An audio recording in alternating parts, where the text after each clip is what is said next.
नमस्कार, प्रखर राजपूत को देख रहे हैं आप। आज तारीख है 29 जून साल 2026 और इजराइल, फिलिस्तीन, लेबनान, पाकिस्तान, भारत समेत पूरी दुनिया की खबरों के साथ एक बार फिर से आपके सामने हाजिर हुआ हूं। दोस्तों, इस वीडियो में हम आपको बताएंगे कि एक बार फिर से अमेरिका और ईरान ने सीज फायर का ऐलान कर दिया है और एक बार फिर से बातचीत पटरी पे आ चुकी है। लेकिन इस बातचीत के बीच में इजराइल ने जो कुछ कहा है और साथ ही अमेरिका का जो कुछ प्लान है, इस प्लान को देखने के बाद, समझने के बाद आपको एक बात कंफर्म हो जाएगी कि शायद सीज फायर इतनी आसानी से संभव नहीं होगा। और साथ ही दोस्तों, इस वीडियो में हम आपको यह भी बताएंगे कि ईरान ने स्ट्रेट ऑफ हार्मोज को लेकर एक बड़ा ही महत्वपूर्ण ऐलान किया है और इस ऐलान से कहीं ना कहीं अमेरिका और इजराइल की नींदें उड़ी हुई हैं। और साथ ही दोस्तों, लेबनान के मामले में एक बार फिर से इजराइल ने सीज फायर को तोड़ा है और इस सीज फायर को तोड़ के इजराइल ने क्या कुछ किया है, इस वीडियो में हम आपको बहुत डिटेल बताएंगे। और साथ ही दोस्तों, इस वीडियो में हम आपको यह भी बताएंगे कि अब गाजा के अंदर भी इजराइल जंग को बढ़ाने की तैयारी में जुटा हुआ है। जी हाँ, गाजा के अंदर भी कुछ खतरनाक प्लान बन रहे हैं और क्या प्लान बन रहा है इसके बारे में भी हम आपको डिटेल बताएंगे। और साथ ही इस समय मिडिल ईस्ट में कई सारी ऐसी अहम घटनाएं घटी हैं जिन घटनाओं के बारे में आपका जानना बिल्कुल जरूरी है। उन तमाम घटनाओं को हम आपको डिटेल बताएंगे। इस वजह से अगर आप चैनल पर नए हैं तो वीडियो को लाइक कर लीजिएगा, चैनल को सब्सक्राइब कर लीजिएगा और साथ ही कमेंट में आप इस वीडियो को कहां से देख रहे हैं मुझे कमेंट करके बताइएगा। तब तक दोस्तों, एक एक करके मैं आपको खबरें बताता हूं। सबसे पहली, सबसे बड़ी और सबसे अहम खबर यह है कि अमेरिका और ईरान के बीच एक बार फिर से बातचीत शुरू हो गई है और दोनों ही देशों ने यह कहा है कि अब एक दूसरे के ऊपर हम कोई मिलिट्री एक्शन नहीं लेंगे। लेकिन इस बार सबसे ताज्जुब की बात यह है कि स्विट्जरलैंड में ईरान बातचीत करने नहीं जाएगा। इस बार जो बातचीत होगी वो बातचीत कतर के दोहा में होगी, यानी स्विट्जरलैंड का भी नाम वहां से हटा दिया गया। सबसे पहले इस्लामाबाद हटाया गया, उसके बाद जिनेवा हटाया गया और अब स्विट्जरलैंड भी हटा के कतर के दोहा में बातचीत होगी और बातचीत में फिर से डील की जाएगी। फिर से वही तमाम नौटंकियां होंगी कि न्यूक्लियर को लेके क्या करेगा ईरान, साथ ही ईरान के पैसे अमेरिका कब अनफ्रीज करेगा, इसके अलावा लेबनान के मामले में क्या कुछ होगा, ये तमाम चीज़ों की बातचीत होगी। और इसी बीच पहली शर्त ईरान ने फिर से रखी है और कहा है कि बातचीत अगर शुरू करनी है तो सबसे पहले जो इजराइल है उसको लेबनान से पीछे हटना होगा। अब ये अहम शर्त ईरान ने रख दी कि भाई साहब, अगर आपको बातचीत करनी है तो सबसे पहले इजराइल को लेबनान से पीछे हटाओ। लेकिन इसी दौरान दोस्तों, लेबनान में इजराइल ने ताबड़तोड़ हमले शुरू कर दिए। इजराइल वार रूम, जो कि इजराइल का ही अपना एक चैनल है, उसमें यह जानकारी निकल के सामने आई, जिसका वीडियो आप स्क्रीन पे देख भी सकते हैं कि इजराइल ने लेबनान के ऊपर ताबड़तोड़ हमले किए और कई सारे हिजबुल्लाह के लड़ाकों को मारने का ऐलान किया है। ऐसे मौके पे जब इजराइल और लेबनान के बीच सीज फायर हुआ है, ऐसे मौके पे जब ईरान अपनी मेन शर्तों में से पहली शर्त यह रख रहा है कि लेबनान के अंदर से इजराइल निकलेगा तभी बातचीत होगी, लेकिन इजराइल ने हमला कर दिया। तो ऐसे हाल में बातचीत कितना आगे बढ़ेगी, क्या कुछ होगा, आप यहीं से अंदाजा लगा सकते हैं। इसी दौरान दोस्तों, इजराइल ने क्या किया, इजराइल ने गाजा को भी खत्म करने का, चूंकि 80% तो खत्म कर चुका, लेकिन जो बचा खुचा 20% है उसको खत्म करने का एक नया प्लान बनाया है। दरअसल इजराइल की आर्मी का यह बयान निकल के सामने आया है कि हमास जो है, जो कि गाजा के अंदर ऑपरेटिव है, उसने तैयारी शुरू की है और हमास बहुत जल्द जंग के मैदान में उतर सकता है। तो ऐसे हाल में, इससे पहले कि हमास मैदान में उतरे, हमें खुद गाजा के अंदर अपने ऑपरेशंस को बढ़ाना होगा। गाजा की और जमीनों को हमें अपने कब्जे में लेना होगा ताकि हमास हमारे ऊपर हमला ना कर पाए। इसका मतलब आप समझे, इसका मतलब बड़ा साफ है कि अब इजराइल गाजा के ऊपर फिर से बम बरसाएगा और ये चीज़ें ईरान को मंजूर नहीं है। तो ऐसे हाल में जो चीज़ मैंने कही कि ईरान बातचीत नहीं करेगा, आज उसका रिजल्ट आपको देखने को मिल रहा होगा। खैर, इसी दौरान दोस्तों, एक बहुत बड़ी अपडेट निकल के सामने आ रही है कि ईरान और ओमान के बीच ऑफिशियली पहली बातचीत हो गई है स्ट्रेट ऑफ हार्मोज पे टैक्स लगाने के नाम पे। आपको याद होगा, मैंने आपको बताया था कि जब ईरान ने प्रपोजल रखा था कि भाई साहब हमें स्ट्रेट ऑफ हार्मोज पे टैक्स लगाना है, तब ऐसे हाल में ओमान ने कहा था कि जाहिर सी बात है हमें लगाना ही चाहिए। शुरुआत में ओमान ने मना किया, लेकिन बाद में जब ईरान ने समझाया तब ओमान ने कहा कि बिल्कुल लगाना चाहिए, क्योंकि जो स्ट्रेट ऑफ हार्मोज है वहाँ से कौन सी जहाज गुजरती है उसका नेविगेशन हम देखते हैं, जहाज को सही रास्ता हम बताते हैं। इसके अलावा वो जहाज जो पोल्यूशन फैलाती है, उस पोल्यूशन का जिम्मा भी हमारे ऊपर आता है। तो ऐसे हाल में अगर हमें इतनी दिक्कत हो रही है तो हम कम से कम टैक्स तो लगाएंगे। और सेम चीज़ आपको अब देखने को मिलेगी कि ओमान और ईरान के बातचीत के बाद स्ट्रेट ऑफ हार्मोज पे ईरान और ओमान मिलकर टैक्स लगाएंगे। और अगर टैक्स लगाएंगे तो ये चीज़ें फिर से अमेरिका को मंजूर होगी नहीं और अमेरिका, आप देखिएगा कि फिर से चंद दिनों के अंदर कोई ना कोई हमला करेगा और एक बार फिर से बातचीत टूटेगी ही टूटेगी। खैर इसी दौरान दोस्तों बड़ी अपडेट निकल के सामने आ रही कि ईरान के स्पोक पर्सन, वो भी आर्मी के स्पोक पर्सन ने दावा किया है कि भाई साहब अब हम एडवांस लेवल पे इक्विपमेंट बनाएंगे उन देशों के लिए जो हमारे फ्रेंडली देश हैं, यानी जो देश हमसे दोस्ती रखते हैं, जिन देशों के पास हमसे दोस्ती करने का ऑफर है, मौका है, वो हमसे दोस्ती कर लें, चूंकि अब हम उनके लिए एडवांस वेपन बनाएंगे, एडवांस इक्विपमेंट बनाएंगे, एडवांस चीज़ें बनाएंगे और साथ ही ईरान अपने अंदर भी अब ज़बरदस्त तरीके से काम करेगा। यानी अब तक 40 दिन की जंग में जो टेक्नोलॉजी हमने देखी, उस टेक्नोलॉजी से बहुत आगे की टेक्नोलॉजी आपको आने वाले टाइम में देखने को मिलेगी। ये बात ईरान के ऑफिशियल स्पोक पर्सन ने बोली है और यहाँ से इजराइल और अमेरिका की नींदें उड़ी हुई हैं, क्योंकि 40 दिन की जंग में जब ईरान ने कहा है अभी भी कि हमने तो अपने पुराने हथियारों का स्टॉक यूज किया है, अभी तक नए हथियारों के स्टॉक को यूज करने की जरूरत नहीं पड़ी है, ये बात साफ तौर पे बोल दी है ईरान ने। अब सुनिए, ईरान ने जब ये कहा कि हम तो एडवांस लेवल पे जाएंगे, तो वो एडवांस लेवल कितना ज़्यादा खतरनाक होगा, इस बात का अंदाज़ा आप 40 दिन के पुराने लेवल के हथियारों से लगा सकते हैं। और इससे अमेरिका और इजराइल बहुत बुरी तरीके से परेशान है दोस्तों। खैर इधर ये तमाम चीज़ चल रही है, इधर बहुत बड़ी अपडेट निकल के सामने आ रही है कि पाकिस्तान ने अफगानिस्तान के ऊपर एयर स्ट्राइक की है और इस एयर स्ट्राइक में अब तक 35 से ज़्यादा लोग मारे जा चुके हैं और साथ ही 48 के करीब लोग ऐसे हैं जो बुरी तरीके से इंजर्ड हैं। अब बड़ा सवाल आपके दिमाग में ये निकल के आ सकता है कि भाई साहब पाकिस्तान ने एयर स्ट्राइक क्यों कर दी अफगानिस्तान पे? अगर सारी चीज़ें एकदम स्मूथली चल रही है तो इसके पीछे कहानी है। 2 दिन पहले आपको याद होगा मैंने बताया था कि पाकिस्तान की कराची में जो इनके रेंजर्स का मुख्यालय था, वहाँ पे फियादीन हमला हुआ था। फियादीन हमले का मतलब कि कोई शख्स अपने आप को बॉम्ब से ढक के आता है और वहाँ पे जाके बटन दबा देता है।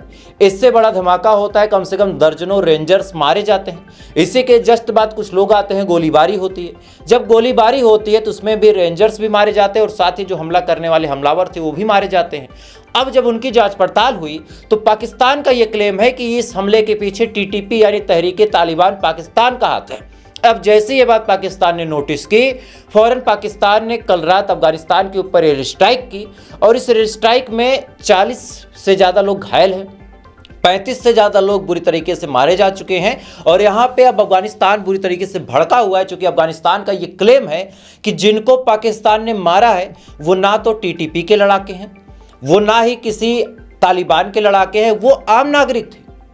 यानी पाकिस्तान ने बॉर्डर पे जाके आम नागरिकों को मारा है। और ऐसे हाल में अब जो तालिबान है वो बुरी तरीके से पाकिस्तान पे भड़का हुआ है और बहुत जल्द आपको देखने को मिलेगा कि तालिबान ने भी कुछ एक्शन लिया है।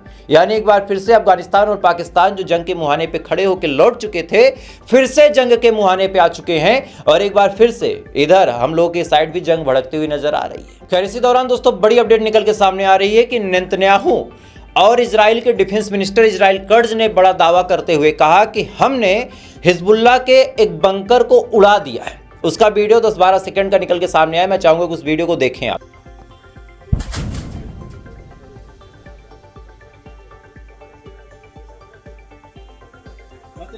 इस वीडियो में आप साफ तौर पे देख सकते हैं कि एक बार फिर से इजराइल ने, और खुद सोचिए बेंजामिन नेतन्याहू इजराइल का जो प्रधानमंत्री उसने और साथ ही इजराइल का जो डिफेंस मिनिस्टर इजराइल कर्ज, इन दोनों ने ऐलान किया है कि हमने हिजबुल्लाह के ठिकानों पे हमला किया है। तो आप सोच के देखिए कि वो सीज फायर गया कहां, जिस सीज फायर के बारे में बार बार लेबनान की हुकूमत कहती है कि हमारा तो सीज फायर हो गया, हम कोई हमला नहीं होने देंगे और ना ही कोई हमला करेंगे।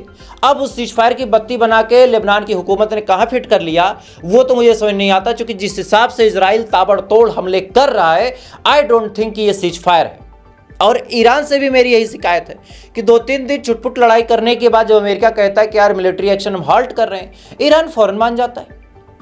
ईरान फौरन मान जाता है और कहता है कि ठीक है भाई रोक दो। मुझे ये नहीं समझ में आता कि अगर जंग ईरान के ऊपर शुरू हो चुकी है, अगर ईरान को जबरदस्ती जंग में धकेला जा रहा है, तो ईरान ने कौन सी ऐसी कसम खा ली है कि भैया जब जब अमेरिका कहेगा सीज फायर तब तब हम सीज फायर मान लेंगे। भाई ईरान को ऐसी कसम खाने की जरूरत क्या है?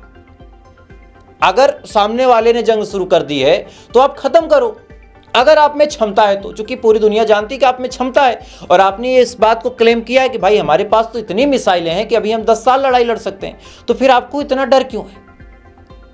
अगर अब कई सारे बुद्धिमान ये कमेंट करेंगे कि प्रखर भाई ऐसा है, आप नहीं समझ रहे, अमेरिका मारता है मासूम मरता है, तो अमेरिका तो हर 10 दिन पे वैसे भी मासूमों को मार देता है।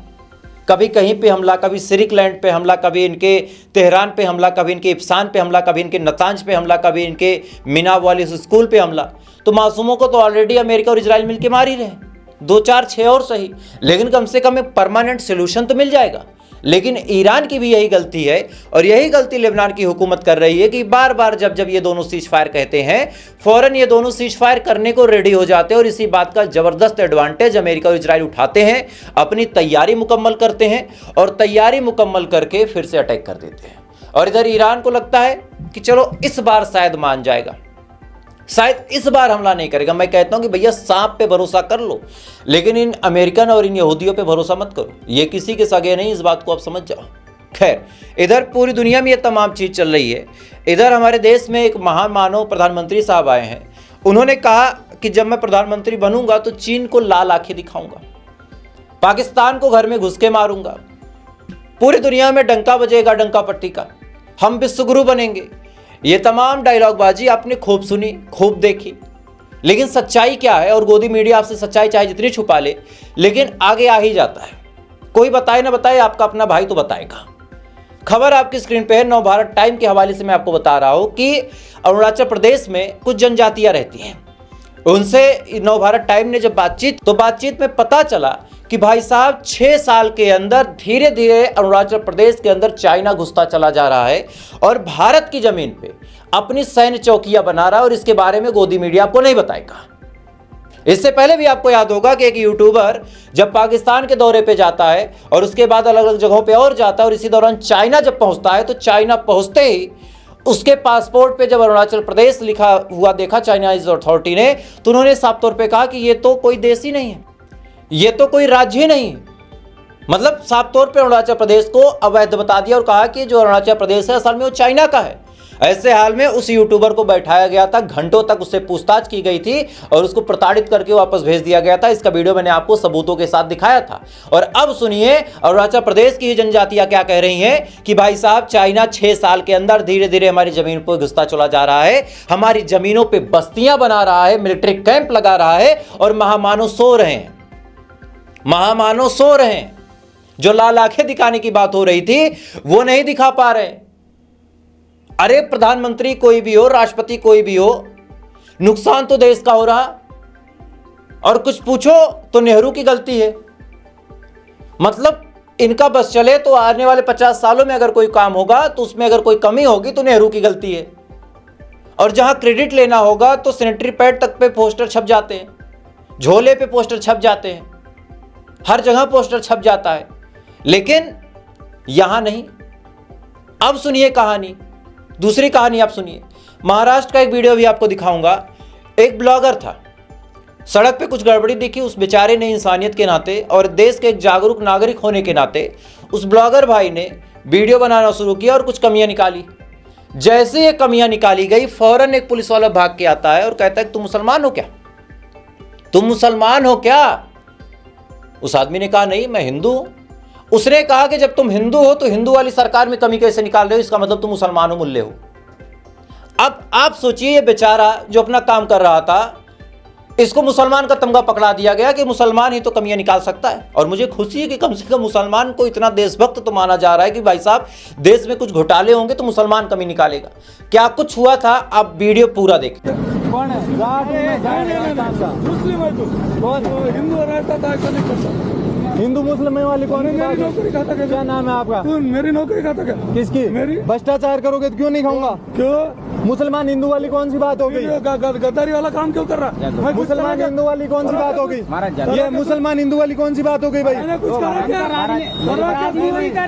मुसलमान हिंदू वाली कौन सी बात हो गई है? मुसलमान लो रोक दे भाई, 1 मिनट। क्यों भाई ऐसा रोक दे, दादागिरी मत करो। मुसलमान हिंदू वाली कौन सी बात हो गई? भाई ये पर्ची क्या लेके आया? हेलो, मुसलमान हिंदू वाली कौन सी बात हो गई? क्या यार, देखो मुसलमान हिंदू वाली बात कर रहा है। इस वीडियो में आप साफ तौर पे सुन सकते हैं कि अगर कोई इस देश में हो रहे भ्रष्टाचार के खिलाफ आवाज उठाए तो वो मुसलमान है। और सुशासन की सरकार इतनी तेज है कि महाराष्ट्र की बात तो आपने देख ली, अब मध्य प्रदेश की सागर की कहानी सुनिए। एक सरकारी डॉक्टर एक गरीब आदमी के बच्चे के इलाज के दौरान क्या उसके दिमाग में आता है कि शराब पी रखी थी उसने, कि नाराज हो गया था, क्योंकि गरीब था बेचारा सामने वाला, तो क्या कर लेता वो। डॉक्टर साहब ने कफ सिरप उस बच्चे की आंख में डाल दिया, और बच्चे की आंख में, वीडियो आप सामने और पीछे मेरे देख सकते हैं, बच्चे की आंख में जब कफ सिरप डाला गया तो बच्चे की आंख की रोशनी चली गई। 1-1.5 साल का ये बच्चा है, आने वाले 50-60 सालों तक वो अंधा बन के रहेगा, वो ना कुछ देखेगा ना कुछ समझेगा। मतलब उसकी आंखों की रोशनी ही छीन ली इस चूतिए डॉक्टर ने, लेकिन इसके बावजूद भी कोई एक्शन नहीं हो रहा। क्यों? क्योंकि सामने वाला जो है वो गरीब का बच्चा है, गरीब का बच्चा। इधर राम मंदिर के मामले में हालांकि हर जगह महामानव क्रेडिट ले लेते हैं, लेकिन राम मंदिर में जब से घोटाले की बात निकल के सामने आई तब से महामानव ने एक शब्द राम मंदिर के बारे में नहीं बोला। अब तक सारा क्रेडिट ले रहे थे कि जो राम को लाए हैं हम उनको लाएंगे, तो लाओ ना, लाओ। आज अयोध्या के वकीलों ने साफ तौर पे ऐलान किया है कि जो भी शख्स ऐसे चोरों का, जो भगवान का पैसा लूट ले, ऐसे लोगों का पैसा लूटे हैं, तो उसका बाइकआउट किया जाएगा। वकीलों ने क्या कुछ कहा है सुने जरा। अनिल मिश्रा को बोल रहा हूं 3 दिन के अंदर अयोध्या छोड़ के चले नहीं जाए और या तो जेल इनको भेजा जाए। अगर ऐसी परिस्थिति नहीं होगी तो हम पूरा अयोध्या जाम कर देंगे, किसी को अयोध्या नहीं होगा। इस वीडियो में आप साफ तौर पे देख सकते हैं कि राम मंदिर में घोटाले की खबर को सुन के आज वकील से लेकर जुडिशरी से लेकर हर कोई एक्शन की डिमांड कर रहा है। तमाम लोग, बड़े बड़े साधु संत, जो असल में साधु संत हैं, जो ये पोंगा पंडित नहीं कि टीआरपी के लिए कुछ भी अनाप शनाप बकें, जो असल में साधु संत हैं, वो कह रहे हैं कि ऐसे भ्रष्टाचारियों को राम मंदिर से बाहर फेंक दो, इनको सजा दे दो। लेकिन एसआईटी बनी है। आपको जान के ताजुब होगा कि 70 से ज़्यादा एसआईटी आज तक बनी है। एसआईटी जांच पड़ताल करती रहती है, लेकिन रिपोर्ट उसकी क्या आई आज तक किसी के पास कोई जानकारी नहीं है। एसआईटी बना के बस एक माहौल बना दिया जाता है कि चलो अब निष्पक्ष जांच होगी, लेकिन असल में ऐसा कुछ होता नहीं है। क्योंकि पैसे में दोस्तों बड़ी ताकत होती है। आपके पास पैसा है तो आप बहुत आगे जाएंगे, आपका सात खून भी माफ़ है। पैसा नहीं है तो फिर आप ख़त्म हैं, और यही पूरी दुनिया की सच्चाई है, ना कि भारत की। तो आपसे यही गुजारिश है कि आप भी अपने जीवन में थोड़ा सा तरक्की करें, आगे बढ़ें और आगे बढ़ के माल कमाएं। क्योंकि आपके पास अगर माल नहीं है तो आप बेकार हो जाएंगे, समझिएगा बात को। खैर, थोड़ी देर बाद आपसे फिर मुलाकात होगी। क्योंकि ईरान के मामले में कुछ ज़बरदस्त अपडेट आई हैं, उसके बारे में भी हम आपको बताएंगे। उस पर भी रिसर्च चल रही है। साथ ही इजराइल ने कुछ करने का ठाना है, उनके अंदर कुछ सीक्रेट प्लान बन रहे हैं, वो भी हम आपको बताएंगे। और इस डील में अमेरिका का क्या स्टैंड होने वाला है वो भी आपको बताएंगे। तो खबरें आने वाली वीडियोज़ में बहुत ज़्यादा अहम होंगी, तो उसको जरूर देखिएगा। नए हैं तो सब्सक्राइब कर लीजिएगा ताकि आपसे वो वीडियो मिस ना हो। बाकी थोड़ी देर बाद आपसे फिर मुलाकात होगी ऐसी किसी खबर के साथ। तब तक आप अच्छे रहें, खुश रहें, अपना ख्याल रखें, अपने देश का ख्याल रखें। जय हिंद, ऊपर वाला आपकी बात करें।